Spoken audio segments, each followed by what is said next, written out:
Son las 12:29, muy buenas tardes, bienvenidos a la segunda emisión de Noticias Caracol, porque usted necesita estar muy bien informado. Hoy, lamentablemente, estamos de luto. Murió uno de los compañeros más queridos y admirado, Bernardo Duque, más conocido como Bernie, el hombre que hizo famosa la frase de ¿qué digo un carro? Un carrazo, en el programa El Precio es Correcto. En minutos ampliaremos esta información. Y por supuesto, le manifestamos a toda su familia nuestra más sentida condolencia. En otras noticias, la delincuencia cada vez más inventa artimañas para robarnos. Por estos días hay alarma en varias ciudades del país por el incremento de llamadas en las que los criminales con nombre propio llaman a sus víctimas. Les dicen, Juan, que tienen a un familiar retenido y les piden dinero.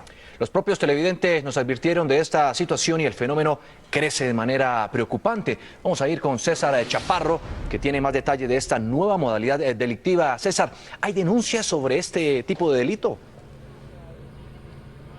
Juan Diego, muy buenas tardes. Más de 100 denuncias tiene la policía hasta este momento por ese tipo de delito que están en este momento realizando los asaltantes, los atracadores. El más común, llaman, se hacen pasar por un familiar de la víctima. Dicen que lo van a retener, que está con policía, un falso policía, dice después que le pasa al falso policía, el falso policía exige una suma millonaria económica a este familiar para que dejen libre a su pariente. Sin embargo, las personas tratan de decir que a dónde van a entregarle esa plata y dicen que se lo debe consignar a una cuenta específica. Estos datos son analizados por la policía en todo el país. Hay otra estrategia que están utilizando también y es desde las cárceles. Sin embargo, la policía ha puesto al descubierto a varios ya delincuentes que actuaban así, de esa manera. Dice la policía que varias bases de datos que normalmente tienen algunas empresas de telefonía celular están parando en las manos de estos delincuentes y que ellos aprovechan esta estrategia para desde allí llamar a las víctimas y estafarlas. Marta Vélez hace unas horas entró en pánico luego de recibir una llamada telefónica de un supuesto sobrino que había llegado de Argentina a Bogotá. Beatriz, es que estoy aquí con un patrullero y el patrullero es el patrullero Martínez, ya te lo paso. Me pasó al patrullero, vea, sí, señor, aquí lo tenemos detenido, estamos en la 127. ¿Con qué? Con Avenida Suba. Le dije, bueno, yo ya voy para allá. Yo estoy en la 127 con Quinta. No, señor, usted no puede venir acá. Es una cosa de seguridad.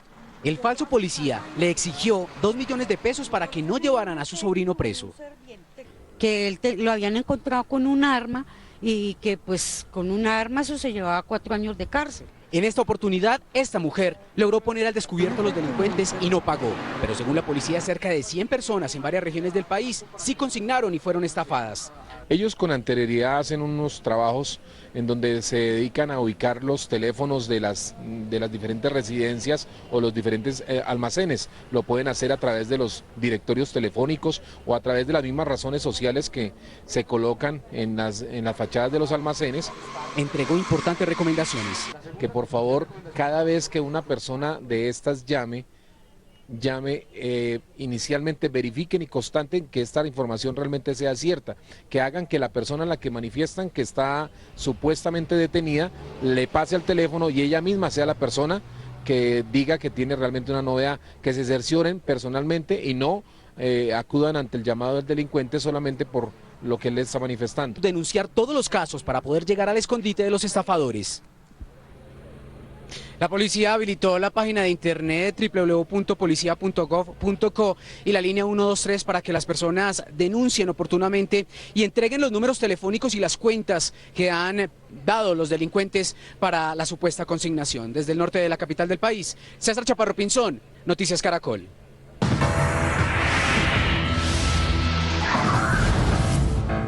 Denuncias muy graves hizo el gerente de una empresa de apuestas en Barranquilla. Dice que extorsionistas le están cobrando una millonaria vacuna y que continúan amenazando a sus vendedoras. 3 de sus vendedoras fueron asesinadas en los últimos meses. Son 500 las vendedoras del Chance en Barranquilla que han renunciado durante los últimos días por los asesinatos de 3 de ellas por el no pago de extorsiones. El gerente de Uniapuestas, empresa afectada, aseguró que esta situación ha sido denunciada ante las autoridades. Las amenazas están muy claras, el hecho muy contundente, el hecho de los vendedores y vendedoras caídos en estos últimos días, pues son prueba de ello. Por su parte, la policía aseguró que además de los asesinatos de conductores de servicio público y vendedoras, en la capital del Atlántico se están registrando muertes violentas, al parecer derivadas por retaliaciones entre bandas de extorsionistas. Esos dineros, los delincuentes se quedan con dinero y ajustan de esta forma, pero son procesos judiciales que los estamos esclareciendo. Aseguró el general que los operativos siguen dando resultados. En las últimas horas fue capturado un presunto extorsionista. Se le incautó una pistola Jericó 9 milímetros, una granada de fragmentación, de igual forma 20 folletos intimidatorios de los que utilizan para generar esa presión a la ciudadanía. Este sujeto ya había sido capturado anteriormente. Más de 76 presuntos delincuentes dedicados a la extorsión han sido capturados en Barranquilla. Gran revuelo hay por la renovación de las licencias de conducción en el país, lo que ya se convirtió en un dolor de cabeza. Varios ciudadanos no han podido cambiar su pase porque en los centros de reconocimiento les dicen que el sistema del RUNT está caído. Vamos con José Fernando Patiño, quien le ha hecho seguimiento a este tema. José, ¿qué está pasando con el pase?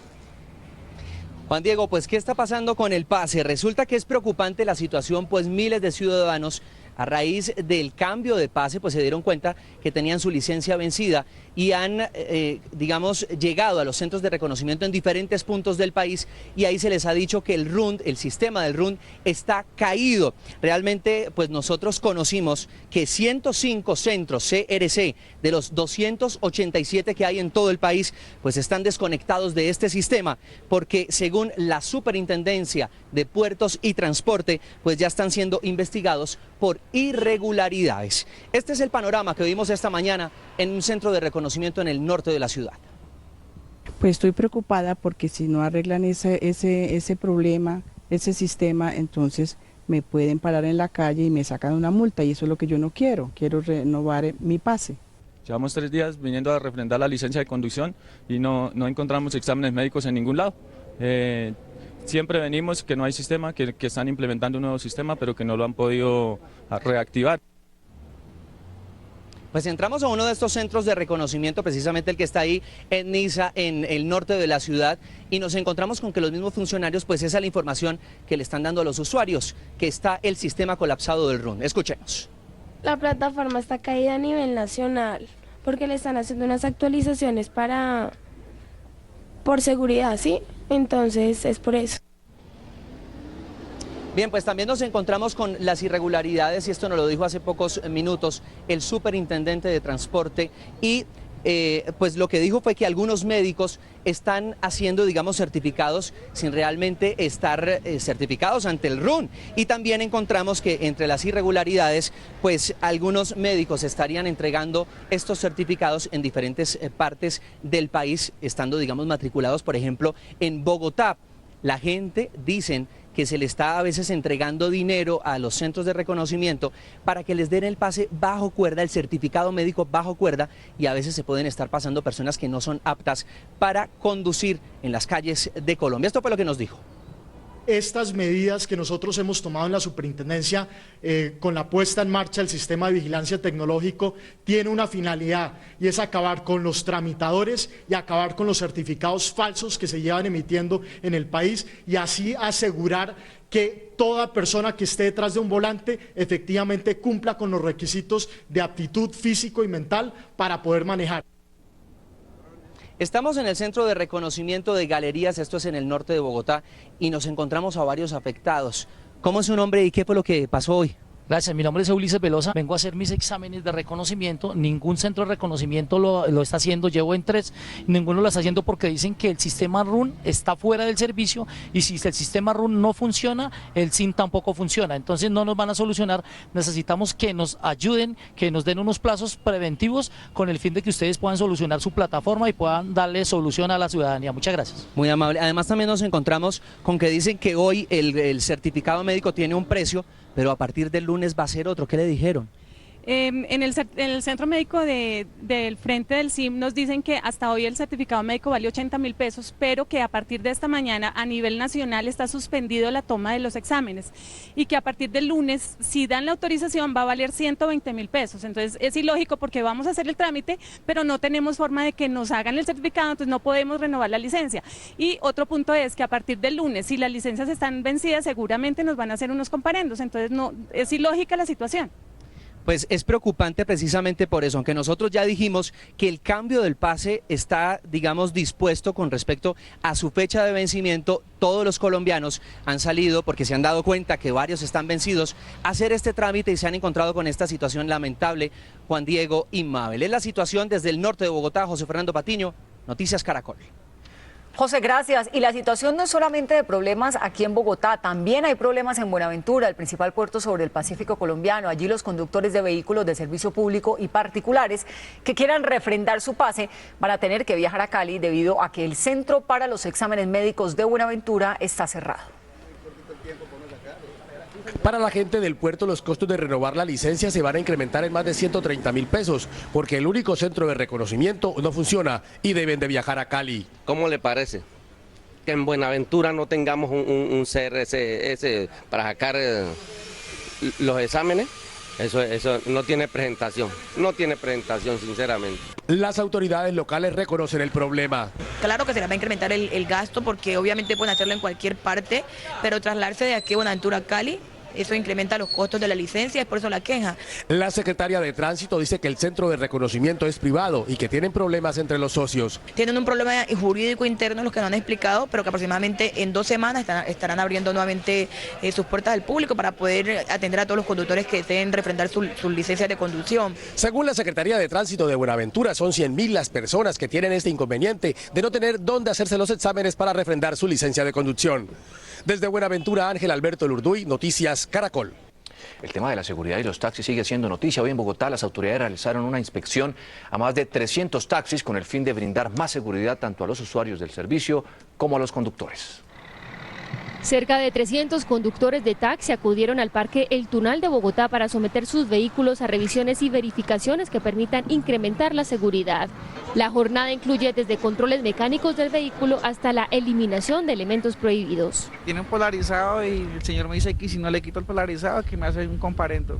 Uno de los puntos resaltados por las autoridades es la prohibición de tener más de una frecuencia por un solo radio. Ante ello se empezó a implementar este código de barras a través del cual las autoridades controlarán la radiofrecuencia utilizada. Se trata de aquellas frecuencias que ellos llaman privadas y son piratas, y eso crea un malestar para el usuario. Cuando ellos se ponen a charlar directamente el uno con el otro, simplemente sin que son buenos transportadores, pero con un mal hábito. La jornada de revisión permitió además verificar que el taxista registrado sea realmente quien conduce el vehículo. La iniciativa adelantada por la Policía Metropolitana y FENALCO, que agremia al 98% de los taxistas de la capital, fue aplaudida por los mismos conductores de servicio público. Poder prestar un magnífico servicio y que la gente se suba con toda la tranquilidad en los móviles. Esta jornada también será realizada mañana en este sector de Bogotá. El gobierno colombiano, a través de la Cancillería, anunció que pedirá explicaciones a Estados Unidos por el presunto espionaje a las comunicaciones en nuestro país que fue revelado por el excontratista de la CIA. Cubrimos este tema desde todos los ángulos. Vamos en directo con Rocío Franco. Rocío, ¿hay algún nuevo pronunciamiento por parte del gobierno colombiano o alguna respuesta del estadounidense? Buenas tardes. Muy buenas tardes. Pues la respuesta del gobierno colombiano es su preocupación ante este tema de las interceptaciones a la información de varios colombianos en nuestro país por parte del gobierno de los Estados Unidos, según lo dicen algunos medios internacionales. Por eso el gobierno ha pedido explicaciones de esta situación al gobierno de los Estados Unidos. Esta es la historia. A través de un comunicado expedido por el Ministerio de Relaciones Exteriores, el gobierno nacional expresó su profunda preocupación por el supuesto espionaje de Estados Unidos a las comunicaciones colombianas. El gobierno nacional registra con preocupación la información de algunos medios de prensa internacionales sobre la existencia de un programa de recopilación no autorizada de datos. La Cancillería colombiana pidió explicaciones al gobierno de los Estados Unidos sobre la situación. El gobierno nacional solicitará a Estados Unidos, a través del embajador de este país en Colombia, las explicaciones que correspondan. La canciller María Ángela Holguín, desde Tailandia, coordina todas las acciones para aclarar la situación. Noticias Caracol conoció que la propia canciller desde Tailandia, donde realiza esta gira comercial, ha hablado con el embajador de los Estados Unidos en Colombia para ponerlo en contexto de la situación y que le entreguen a Colombia unas explicaciones satisfactorias sobre qué es lo que está sucediendo con una supuesta interceptación de datos. Desde la Cancillería, Rocío Franco, Noticias Caracol. Muchas gracias, Rocío. Está pasando y se lo estamos contando aquí en Noticias Caracol. Y para conocer las reacciones del embajador de Estados Unidos en Colombia, vamos en directo con Marcela Ulloa. Marcela, ¿qué ha dicho el diplomático sobre este anuncio? Buenas tardes. Juan Diego, muy buenas tardes. El embajador de Estados Unidos en Colombia, Michael McKinley, ha justificado estos espionajes. Ha dicho que es una manera de proteger la seguridad de su país y que hace parte de las relaciones que tiene Estados Unidos con otros países como Colombia. Por su parte, el Congreso colombiano ha elevado una voz de protesta. Michael McKinley, el embajador de Estados Unidos en Colombia, dijo que en las próximas horas se reunirá con la canciller colombiana María Ángela Holguín para dialogar sobre las denuncias de espionaje que fueron reveladas por el excontratista de la CIA, Edward Snowden. Lo que haremos es responder a las preocupaciones que vienen a raíces de revelaciones en la prensa sobre las actividades de inteligencia clasificada. Sin embargo, el diplomático justificó los seguimientos como parte de la seguridad de su país. Los Estados Unidos, como otros países, ejerce el derecho de recopilar información para proteger sus ciudadanos, a trabajar cuestiones de intereses de seguridad con nuestros socios y aliados, entre cuales se encuentra Colombia. La Comisión Asesora de Relaciones Exteriores en el Congreso anunció por su parte que citará un debate de control político. Tanto a la señora canciller, al ministro de Defensa, pero también a este señor embajador de Estados Unidos. Los congresistas Camilo Romero y Iván Cepeda aseguran que Estados Unidos no puede poner su seguridad por encima de la de Colombia. No es justificable que Estados Unidos se defienda de esto, diciendo que por cuestiones de su seguridad puede vulnerar la seguridad de los otros. No, yo creo que no hay argumentos válidos para hacer del espionaje una conducta. Los políticos plantearon la posibilidad de llevar a la UNASUR esta intromisión de Estados Unidos en Colombia. La canciller María Ángela Holguín sería citada antes de finalizar el mes de julio a las comisiones segundas de Senado. Desde el norte de Bogotá, Marcela Ulloa, en Noticias Caracol. Marcela, gracias. Y a propósito de este tema de las acusaciones de espionaje basadas en los datos revelados por el excontratista de la CIA, Edward Snowden, en las últimas horas se conoció que la organización no gubernamental Autoridad de Servicio Mundial, ese es su nombre, emitió un pasaporte para Snowden que, según los representantes del organismo, le permitiría llegar al país a donde vaya a asilarse. Sin embargo, el pasaporte es reconocido solamente por 6 países del mundo, entre ellas está Ecuador, entre esas naciones. El Departamento de Estado de Estados Unidos considera que el documento no tiene validez, pero la ONG insiste en que su última versión es reconocida por la Organización de Aviación Civil Internacional, lo cual le permitiría a Snowden salir del aeropuerto de Moscú y viajar en un avión de forma legal. Noticias Caracol conoció un audio que circula por las redes sociales y que correspondería a la intervención de Piedad Córdoba en Tibú, norte de Santander, donde respaldó en plaza pública las protestas del Catatumbo. En el audio quedaría claro que la exsenadora arengaba por la paz y no por las FARC. Este es la parte del discurso de Piedad Córdoba, que generó polémica. El video al parecer fue grabado con un teléfono celular y el audio no es claro. ¡Que viva el Catatumbo! ¡Que viva la negociación! ¡Que viva la paz! ¡Que viva la soberanía! ¡Que viva la independencia! Radio Sancocho Nacional, emisora virtual que apoya las protestas en el Catatumbo, grabó la misma intervención. Escuchen ustedes. ¡Que viva el Catatumbo! ¡Que viva la negociación! ¡Que viva la paz! ¡Que viva la soberanía! ¡Que viva la independencia! Volvemos a presentar los dos documentos. Este es el video. Ahora escuchemos el supuesto audio de la misma intervención. Noticias Caracol no tiene cómo comprobar que el audio y el video corresponden a la misma intervención de la exsenadora Piedad Córdoba. Y anoche, en la última edición de Noticias, nuestro director Luis Carlos Vélez entrevistó a Piedad Córdoba, a la excongresista, sobre el discurso que pronunció en Norte de Santander. La exsenadora aseguró que ella hizo un llamado a la paz y no a las FARC.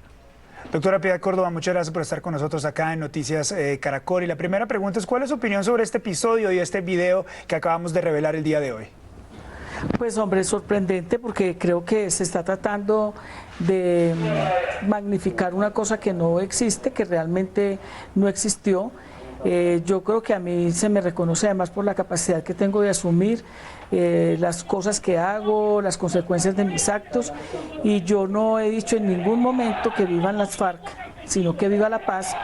Pero además, a raíz de todo lo que se ha armado, estoy buscando a los compañeros del Catatumbo, porque creo que alguien tiene una declaración, perdón, tiene una grabación genuina. Pero en el video para algunos no es claro si dice Paz o FARC, pero ¿qué cree usted que fue lo que pasó? No, hombre, Luis Carlos, yo ¿para qué voy a ir a decir allá que vivan las FARC? Por último, ¿usted cree que las FARC están infiltrando estas protestas? No, yo no creo que eso sea así. Yo no creo que además, entre otras cosas, es como una especie de, yo diría como de atentado hacia la inteligencia. Mire, Juan Carlos, el solo hecho de que se plantee que yo me voy a ir al Catatumbo, a Tibú, en una zona donde está reparamilitarizándose nuevamente, donde han habido las peores masacres, donde se desmovilizó en su momento Mancuso, me voy a ir a hacer una cosa de estas, eso es como querer decir que yo soy casi que una persona que no tengo uso ni razón de lo que digo ni de lo que pienso. La gente, los campesinos tienen unas condiciones de vida tan espantosas que uno se pregunta cómo la gente es capaz de aguantar. Una región donde la mayoría de la gente no tiene agua, donde la pobreza es casi del 90%, donde el analfabetismo es del 30%, donde la riqueza que se extrae de la región es apabullante frente a la miseria. Yo no creo que necesiten que las FARC estén ahí para que la gente se movilice y para que exija condiciones de respeto hacia los derechos humanos y hacia lo que la gente quiere.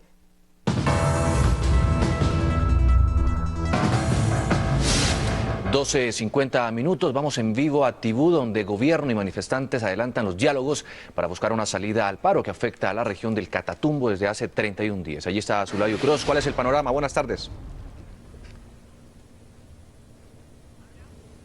Juan Diego, televidentes, muy buenas tardes. Pues en estos momentos hay un receso, pero durante 4 horas los voceros de los manifestantes y el gobierno nacional estuvieron reunidos buscándole una salida concertada a este paro que hoy cumple 31 días. Los voceros de los manifestantes le propusieron al gobierno nacional y le mostraron su plan, su propuesta, y es acerca del plan de desarrollo de financiación de la zona de reserva campesina. El gobierno a las 2 de la tarde también le mostrará a ellos el proyecto que tienen para esta región, y es de sostenibilidad alimentaria, generación de empleo, vivienda rural, que serán construidas las mismas casas por mano de obra de aquí mismo de la población, y electrificación. El gobierno nacional dice que este proyecto será realizado no solo en la zona de reserva campesina, sino que será planteado para los 11 municipios que comprenden el departamento. Pero hace pocas horas la Iglesia Católica, los altos prelados de la Iglesia Católica se pronunciaron y pidieron que se investiguen los hechos violentos que han cobrado la vida de 4 personas en este paro. Escuchemos entonces las declaraciones. En el país, desafortunadamente, tenemos permanentemente estas situaciones de muerte, estos asesinatos, todo esto que desafortunadamente está sembrando dolor y angustia en nuestra patria. Todo eso, lógicamente, que tiene que ser investigado. Que se investigue todo hecho que sea de este tipo, donde se generen víctimas especialmente, tiene que ser investigado. Entonces la palabra es investigar, pero también la palabra es llegar a un acuerdo, firmar y después cumplir. Zulay, hace 24 horas reportábamos una tragedia aérea por la caída de un helicóptero que dejó 5 personas muertas en la zona del Catatumbo. ¿Qué se sabe de las víctimas? Los cuerpos de los integrantes del helicóptero HK-4866 que se accidentó ayer precisamente en zona rural de norte de Santander, en el corregimiento de San Pablo, fueron rescatados por miembros del CTI y también por personal del ejército. Las víctimas fueron llevadas también en helicóptero hasta Cúcuta y posteriormente serán pues entregados a sus familias. Pero antes de terminar les quiero contar que la Iglesia no fue la única que se pronunció frente a esas manifestaciones. La ONU también lo hizo en las últimas horas mediante un comunicado de prensa y le hizo un fuerte tirón de oreja tanto a la fuerza pública como a los campesinos, asegurando que ambos han tenido exceso de fuerza y exceso de violencia en este paro que hoy cumple 31 días aquí en el Catatumbo. Es toda la información desde el Colegio Francisco José de Caldas en Tibú. Zulay Ucros, Noticias Caracol. Muchas gracias, Zulay. Y ahora vamos del norte del país a volver a Bogotá para ir a la Fiscalía General de la Nación, en donde hay nuevas decisiones por la masacre ocurrida en la población de Chengue, en Sucre, en el año 2001. Julián Ríos nos cuenta de qué se trata. Buenas tardes, Julián. Buenas tardes, Juan Diego. Pues se trata de 8 exparamilitares pertenecientes al bloque norte de las autodefensas. Estas personas habrían provocado el desplazamiento masivo de 400 familias después de ocurrida precisamente esta masacre de Chengue en el año 2001 y que dejó 25 campesinos muertos. Estos son los exparamilitares que, según la Fiscalía, provocaron el desplazamiento de 400 familias del corregimiento de Chengue, en Sucre, en el año 2001, luego de la masacre de varios campesinos. La jefe encargada de la unidad de desaparecidos y desplazamiento, Marlene Orjuela, aseguró que los 8 detenidos serán procesados por el delito de desplazamiento forzado. La orden de captura se justificó en los delitos de concierto para delinquir agravado y desplazamiento forzado. Según las investigaciones, los detenidos pertenecían al bloque norte de las autodefensas y, de acuerdo con la fiscal, fueron los que amenazaron a los campesinos después de ocurrida la masacre. Dejaron un grafitis pintado en donde decían que esos mismos actos de barbarie que cometieron allí, como fue la muerte de todos los hombres, el hurto de todas las pertenencias y el incendio de todo el caserío, también se iba a repetir en los corregimientos cercanos como eran Don Gabriel, Buenos Aires, Macayepo, Rancho Grande, El Naranjal, entre otros. En la violenta incursión de los paramilitares a la población de Chengue, 25 personas fueron asesinadas. Estas 8 personas pues no están vinculadas ni postuladas a la Ley de Justicia y Paz y deberán responder por este hecho ante la Fiscalía General de la Nación. Desde el centro de Bogotá, Julián Río, Noticias Caracol.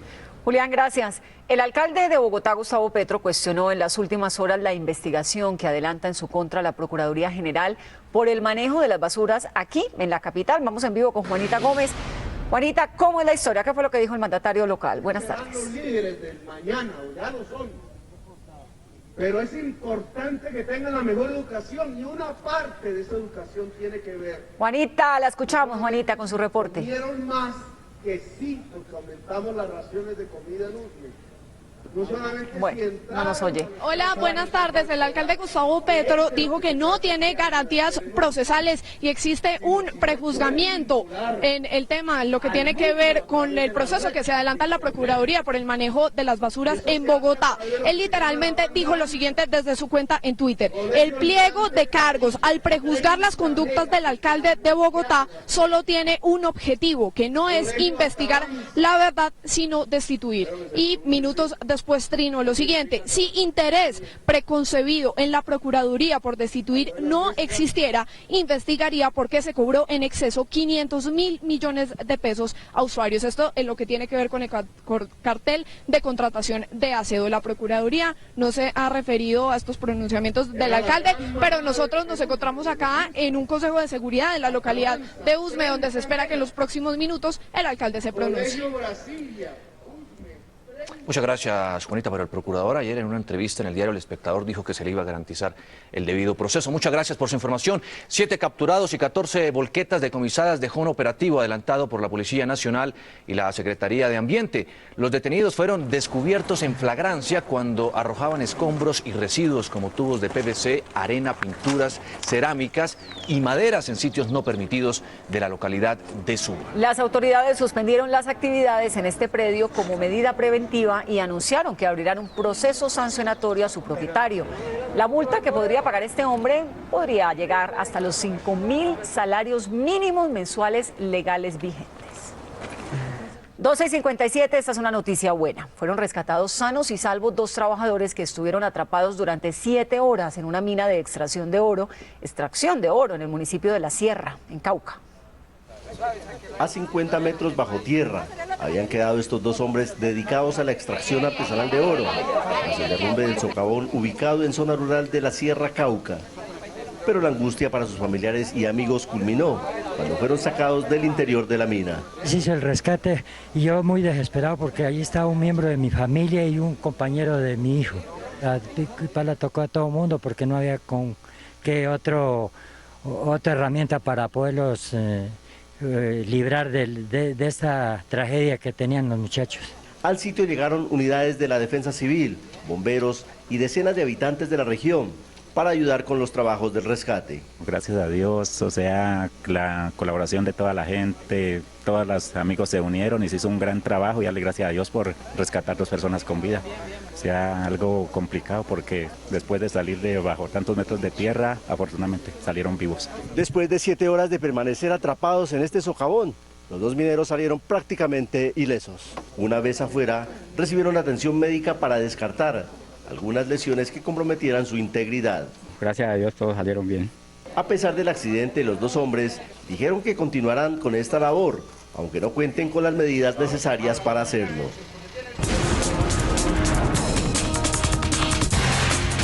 Los hechos más importantes de Antioquia están a la 1 de la tarde en Noticias Caracol.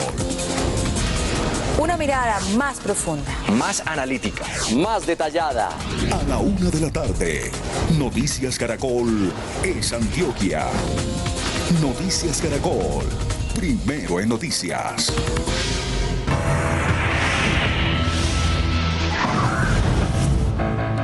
Es la 1 en punto de la tarde y vamos con las noticias más importantes de Antioquia. A esta hora se realiza una audiencia a varios funcionarios del INCODER, a quienes les imputan varios cargos por la adjudicación irregular de terrenos baldíos. Allí está Diana Pérez. ¿Cuántos funcionarios son, Diana, y qué funciones cumplían en el instituto? Buenas tardes.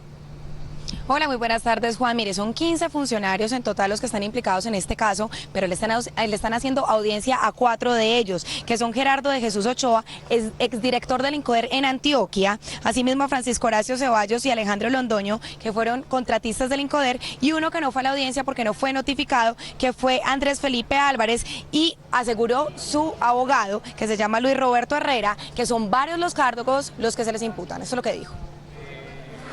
Están imputando medio código, concierto para delinquir, falsedad en documento, falsedad ideológica, peculado en favor de terceros, prevaricato por acción, prevaricato por omisión, pero pienso que la Fiscalía está cometiendo un gran error cuando lo único que se ha presentado al interior del INCODER es una falencia de orden administrativo.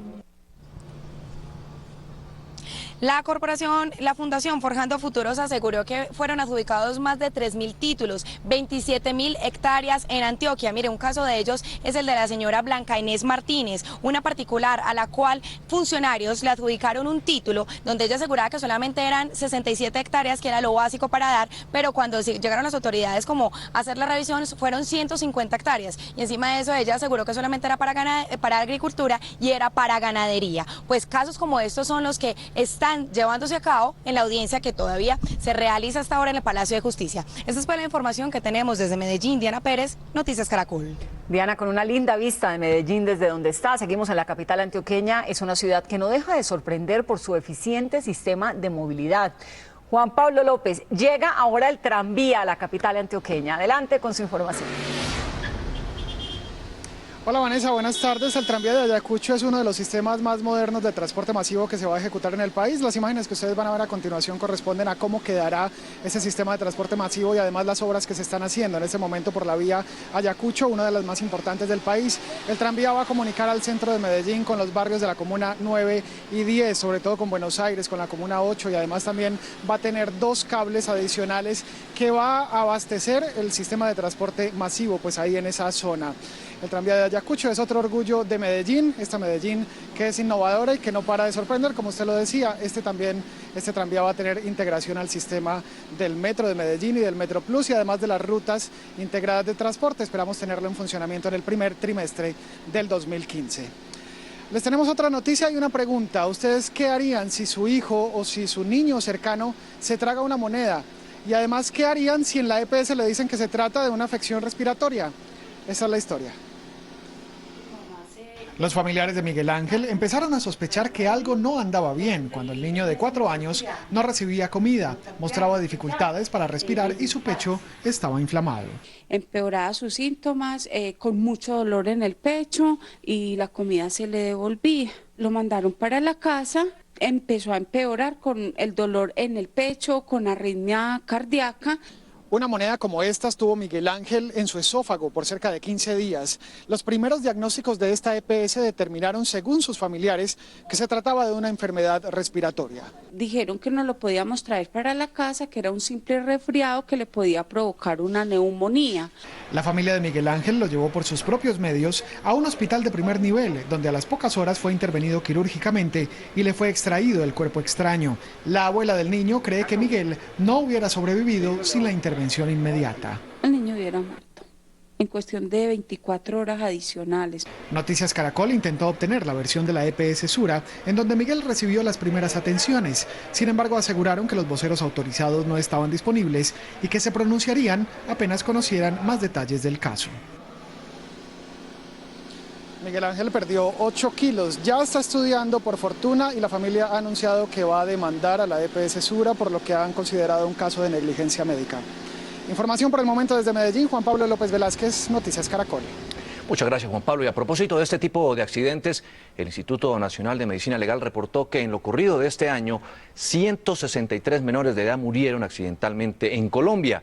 Según el reporte, los niños fallecen por ahogamientos, por la obstrucción de las vías respiratorias y caídas que en su mayoría se registran en el hogar. Las muertes se presentan principalmente entre niños. El índice de muertes en niñas es muy bajo. En Cartagena no paran los actos vandálicos cometidos por pandillas. Allí en el sur de la ciudad, un grupo de jóvenes saqueó una vivienda y ni siquiera el perro se salvó de esa violenta arremetida. Con este mensaje, los pandilleros firmaron su violenta incursión en una vivienda del barrio Olaya, sur de Cartagena.